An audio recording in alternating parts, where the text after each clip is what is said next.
کہا جا رہا ہے یا عبادی الذین اسرفوا علی انفسہم لا تقنطوا من رحمت اللہ.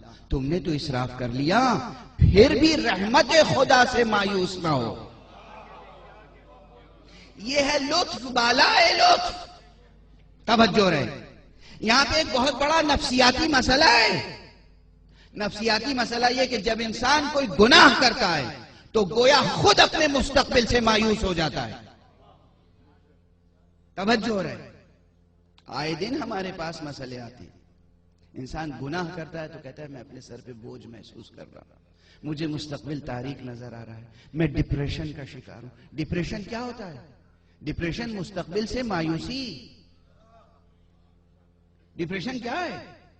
فیوچر سے مایوسی، اپنے فیوچر سے مایوسی، اپنے مستقبل سے مایوسی. مستقبل کا انسان اپنے عمل کے نتیجے میں، اپنے گناہ کے نتیجے میں اپنے مستقبل سے مایوس ہوتا ہے.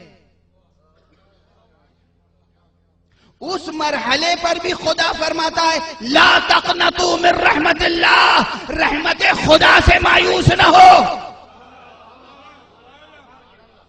اپنے عمل سے مایوس ہو، اپنی ذات سے مایوس ہو، مگر اس کائنات میں تم ہی تو نہیں ہو، ہم بھی تو ہیں.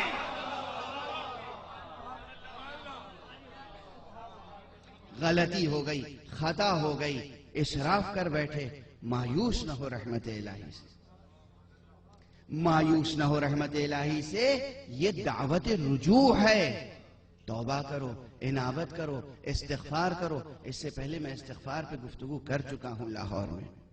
استغفار کتنا بڑا باب رحمت ہے جو پروردگار نے کھولا.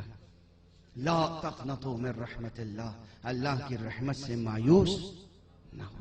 لیکن یہ مایوسی کا نہ ہونا مشروط ہے توبہ کے ساتھ، مشروط ہے انابہ کے ساتھ، مشروط ہے استغفار کے ساتھ. لا تقنطوا من رحمت اللہ. اس کے بعد کتنا بڑا جملہ کہا گیا، ان اللہ یغفر الذنوب جمیعا. خدا تمام گناہ معاف فرما دیتا ہے. عام ترجمہ معاف فرماتا ہے، یغفرو کے معنی چھپا دیتا ہے، ڈھانک دیتا ہے، پردہ پوشی کرتا ہے، ستاری فرماتا ہے.